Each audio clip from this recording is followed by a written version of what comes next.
Hey guys, how's it going? I'm going to do Japanese Prisoner of Love this week because it won the poll by a significant margin. Um, it's quite a long solo. There's a bit of finger stuff, there's a bit of plectrum stuff.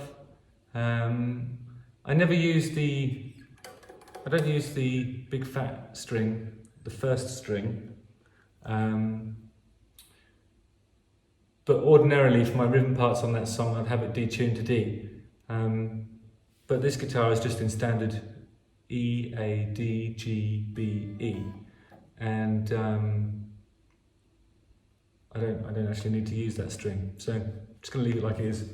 I'm playing it on a Charvel because my Les Pauls don't arrive till Monday, but normally I'd do this on a Les Paul because there's some stuff where I'm playing two notes at the same time and I'm bending up from one of those notes, and the other one is getting pulled down on this one because of the Floyd Rose. So you'll have to bear with me on the tuning. But the good thing about the Charvel is that it has this thing, so it adds like another dimension of expression if you need it. So I'll just quickly play through the solo and then I'll talk you through how to do it. All right, let's do this. And all the other jailbirds on E-wing cry when I sing.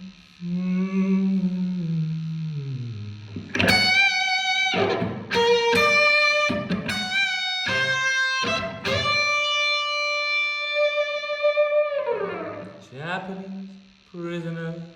Oh.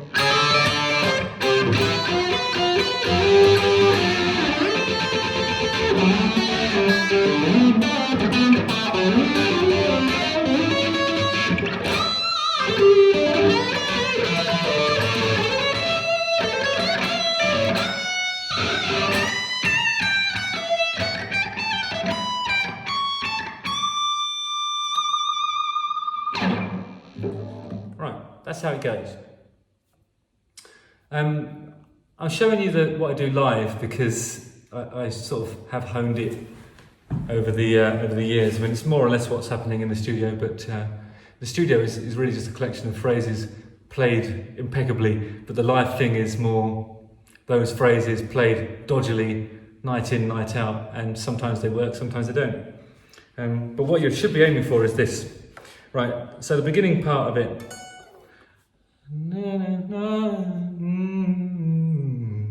So I think it's called a mordant, we established. You're going to do a mordant from F sharp, which would be the 14th fret on the 6th string, bent up a semitone and then back down, so it's like this. And normally I'm singing along with that as well. So it's like this. And that's the 11th fret on the 5th string to the 10th fret on the 6th string. So it's... And again. And then you go to the 13th fret on the 5th string. And then 12th and 10th on the 6th string. But that's what I did in the studio, but live I do this. And I bend up from the 13th on the 5th to make that D, which is the equivalent of the 10th on the 6th. So you can do either this, there you go. I prefer the bend up, it's just a bit saucier.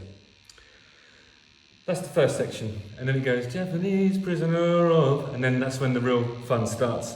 You want to make a mini bar, not the one in the hotel, a different one.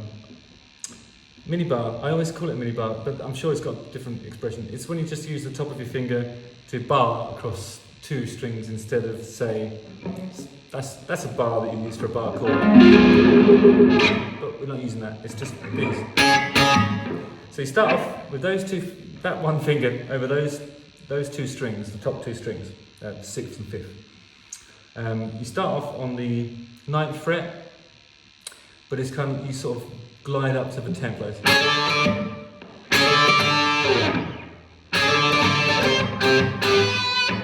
Alright, so I do the second shape I use is 13th fret on the 5th string with my 3rd finger, and then 2nd finger on the 12th fret of the 4th string.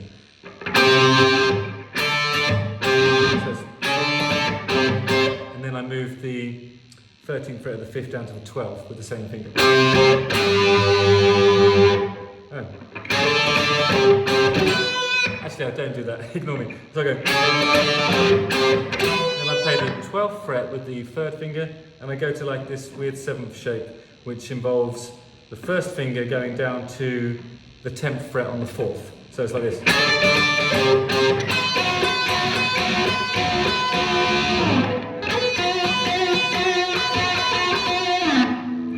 And then you do the mini bar, but on the 4th and 5th strings.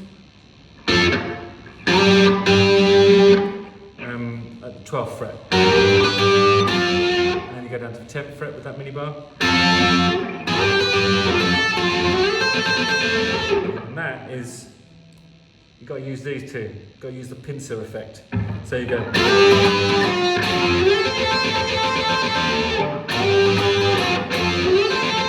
Can you see my right hand there?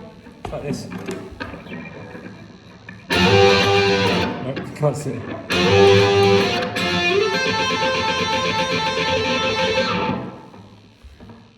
Like one of the old bluesmen. Do you know what I mean by that? Yeah, bluesmen. So.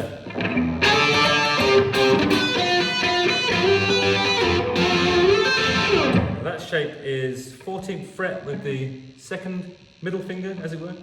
1st finger on the 13th, and then you're using your finger and your 1st finger and your thumb to go like this. Sorry. Okay. Then you keep using the pincer. That is a slide up on the 3rd string from the 5th fret to the 7th, and then you fret with your 3rd finger on the 7th fret of the 5th string. And then you move that whole shape down again.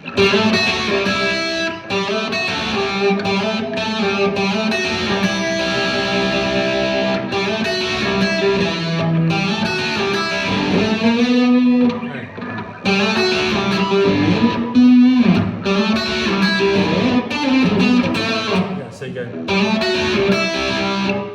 I suppose it's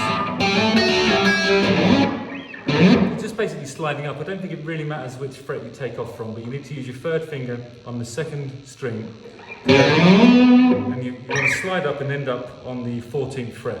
So you've got to know your guitar pretty well again, but you know, you'll get there eventually. And then, so from that, after the 14th, you want to use your 1st finger on the 12th fret.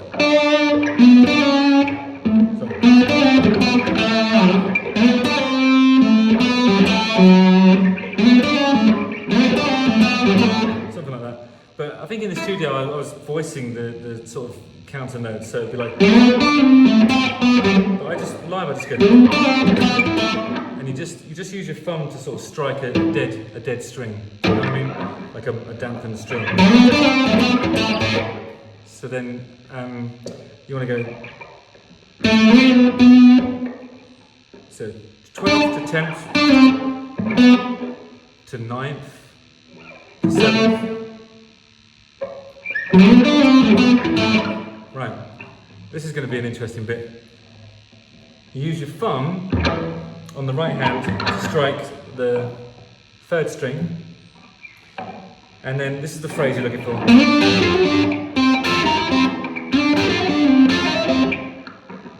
So it's basically a bar across these three, but you want to get used to this pattern happening with your fingers.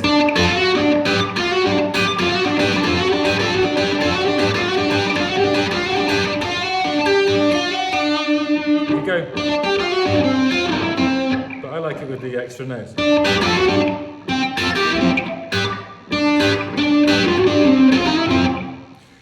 So you go 12th fret, and then minibar across the, well, 3 strings this time. It's like a slightly bigger minibar, like one that you might have in a suite, for example. So 3rd, 4th and 5th strings at the 12th fret. And I'm using these 2 fingers to voice the 4th and 5th strings. I'm using the thumb to strike the 3rd. Right, the next shape is minibar on the 10th over the 4th and 5th, and then you hammer up to the 11th with your 1st finger.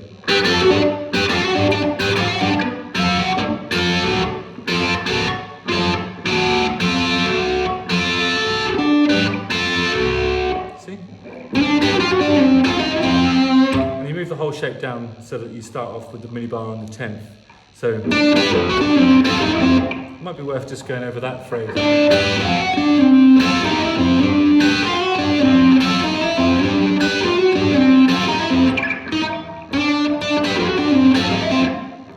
Once you've got that, sorry, I haven't got it yet. It's another one of those. Right, I'm doing 2nd finger on the 3rd string, 14th, 3rd finger on the 14th fret of the 5th string. I'm voicing those with the thumb and middle finger actually, because I've still got my plectrum in my hand. You get used to all that stuff, you know, the right hand will just do what it needs to do to get the voices, to voice the notes and get the voices. Get the voices, what the fuck does that mean? So.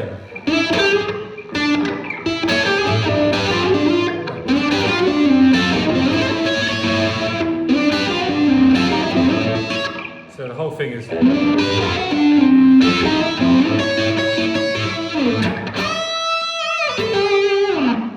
Next bit is bend up from the. What number is that? 15th fret, whole tone bend up.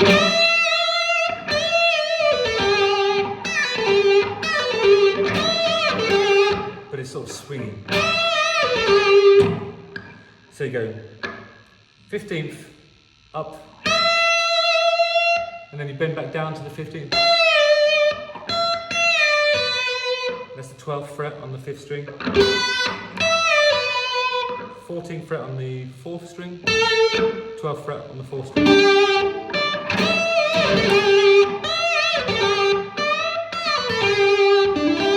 And then you go,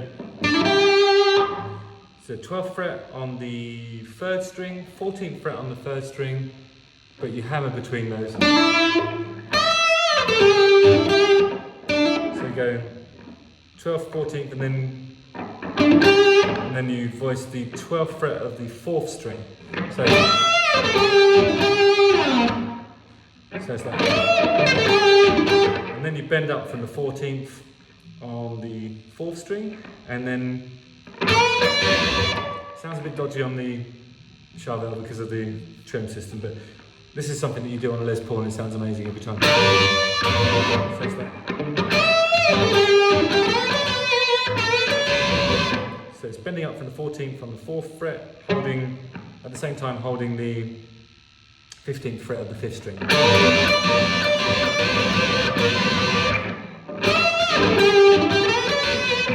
Right, and then you have to do another little bar, but it's kind of like 16th fret of the 4th string, 17th fret of the 5th string. And then you move that whole shape down a tone, so down 2, and then a little mini bar. But I find it easier to not do the bar there. I find it easier to use the 2nd and 3rd fingers so you can give it some vibrato as well. Sorry. Then it's the repeat of the phrase that happens earlier in the song, which is 14th to the 16th on the 4th string, then 14th to the 17th on the 5th string. Sorry. And then you go, so it's a bend up, one tone bend from the 17th fret, back down, and then 15th to 14th. So. Then you bend up a tone from the, sorry, I'm so confused, 17th.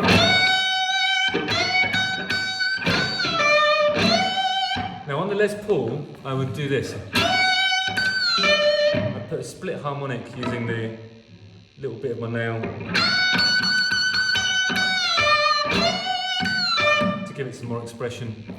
But on the Charvel, I wouldn't be able to resist doing this. And there's a, what's that called again? A gargle or something?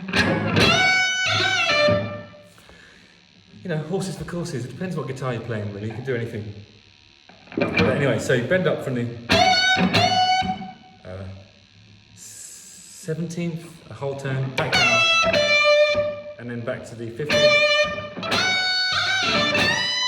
Then you bend up from the 17th of the 6th string, a whole tone, and then back down to the 17th, 15th, yeah, 14th, and then 17th on the 5th string.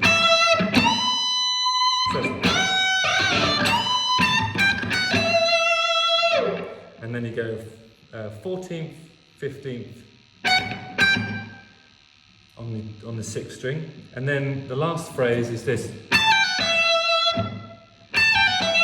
You hammer from the 17th to the 15th to the 14th, and then you strike the 17th of the 5th string.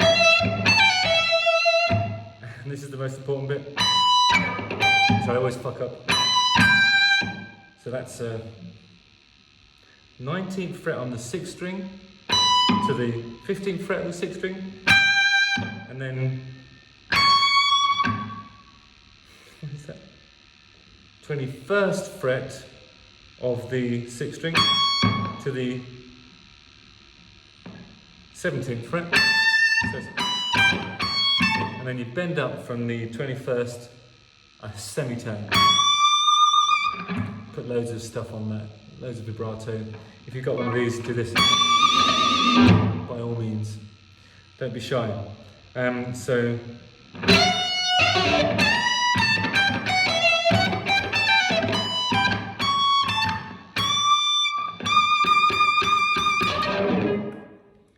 And that, my friends, is how you play that solo I played earlier. I'm not going to, oh, maybe I should just try and play it again. I'll try and play it again. If it fucks up, then this video will just abruptly end, and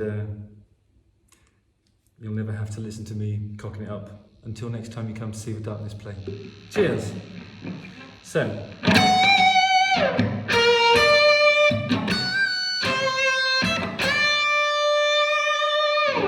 Japanese prisoner